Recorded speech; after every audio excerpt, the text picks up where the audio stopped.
Уставните амандмани да бидат ефективни и дел од Уставот, но откако Македонија ќе стане земја членка на Европската Унија, а до тогаш да се формира преодна влада без дуи до избори. Ова е условот на ВМРО ДПМН за да се гласа за уставните измени, порача Христијан Мицкоски денеска од Кочани. На овој начин, вели Мицкоски, ќе се заштити македонскиот идентитет и ќе се спречат понатамошни отстапки на штета на Македонија. Според него, од вчерашната лидерска средба може да се констатира дека владата го нема потребното мнозинство во парламентот за уставните измени што ги прифати пред една година без да биде консултирана опозицијата.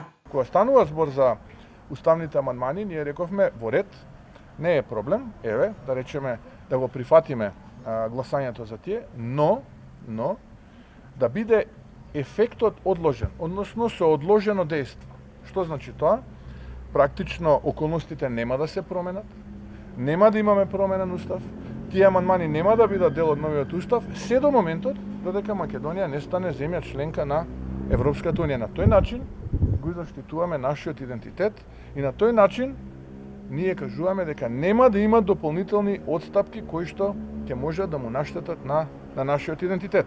Мицкоски посочи, наместо дуи добро е консолидираната опозиција на албанските политички партии да бидат дел од преодната влада, која ќе создаде рамен терен за избор на борба и зачуван идентитет.